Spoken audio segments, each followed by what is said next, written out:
The opening verses of Isaiah chapter 16 present a scene of desperation. Moab, a nation long accustomed to prosperity, finds itself on the brink of disaster. The glory of Moab, its wealth and power, is threatened. In a desperate attempt to avert disaster, Moab sends a tribute to Judah, their neighbor to the south.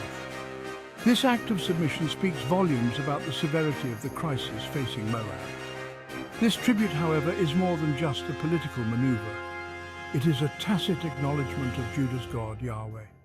Moab, known for its own pantheon of deities, is forced to recognize the power of the God of Israel. This act of desperation reveals a glimmer of hope, a recognition of a power beyond their own. The image of Moabite women seeking refuge at the fords of the Arnon River is a poignant reminder of the human cost of war and conflict. These women, displaced and vulnerable, represent the innocent victims caught in the crossfire of political turmoil.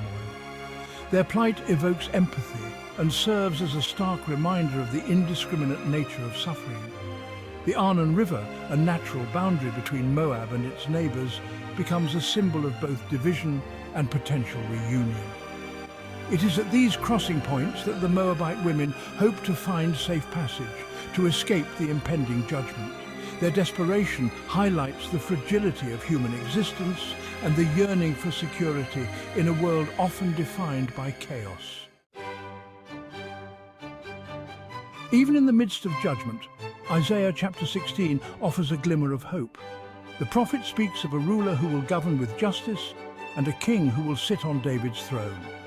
This messianic prophecy, though addressed to Judah, carries implications for all nations, including Moab. This promise of a future ruler who will usher in an era of peace and righteousness transcends the immediate context of Moab's impending judgment.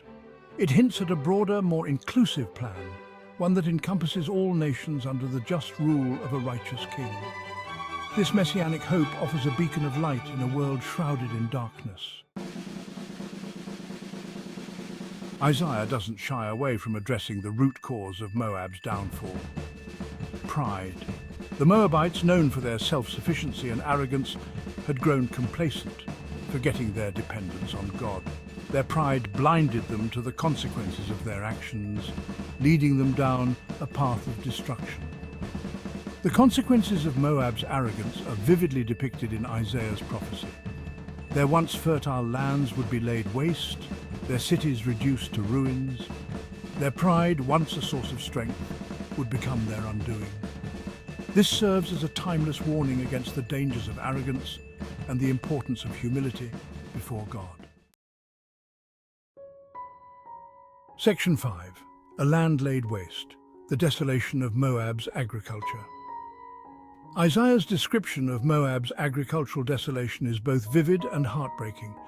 The once bountiful fields, teeming with life, would be transformed into barren wastelands.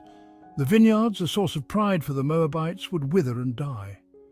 This agricultural devastation represented not only economic hardship, but also a profound loss of identity and cultural heritage. The destruction of their agricultural livelihood serves as a tangible manifestation of God's judgment.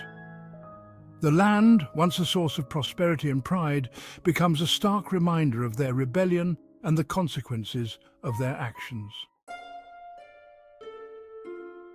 Section 6. A prophet's lament, Isaiah's sorrow for Moab. Despite Moab's rebellion, Isaiah doesn't revel in their downfall. Instead, he expresses deep sorrow and compassion for their fate. His lament reflects God's own heart, grieved by the destruction wrought by sin. This poignant expression of grief highlights the complex nature of divine judgment, tempered by mercy and a profound love for his creation. Isaiah's lament challenges us to look beyond the simplistic notion of God as a vengeful deity. It reveals a God who takes no pleasure in judgment, but who grieves over the consequences of sin. This compassionate response underscores the depth of God's love, even in the midst of his righteous anger. Section 7. Empty promises, the futility of idolatry. Isaiah exposes the futility of Moab's idolatrous practices.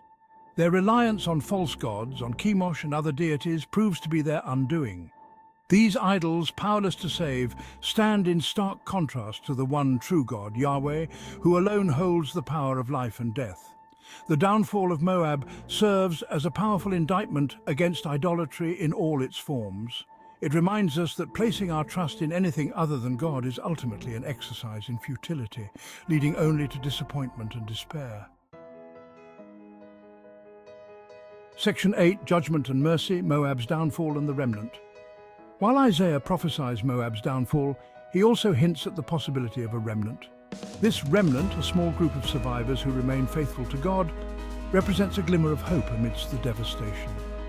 This concept of a faithful remnant highlights God's mercy, even in the midst of judgment.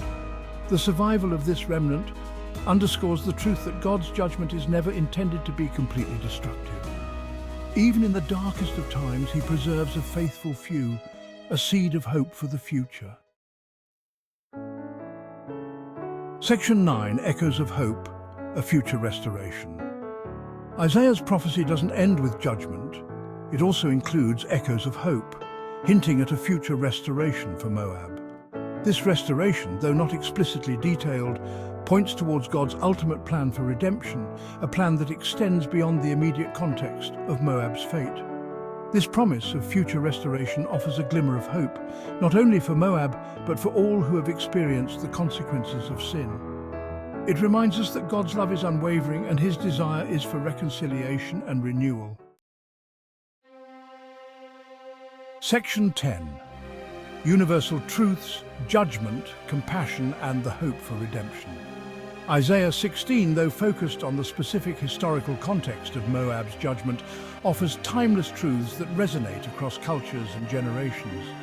It reminds us that pride comes before a fall, that idolatry is ultimately futile, and that God's judgment, though often severe, is always tempered by mercy. Most importantly, Isaiah 16 points towards the hope of redemption. Even in the midst of judgment, God's love shines through, offering a beacon of hope for a future marked by restoration and renewal. This message of hope transcends the specific historical context, offering a timeless message of hope for all who seek God's forgiveness and grace.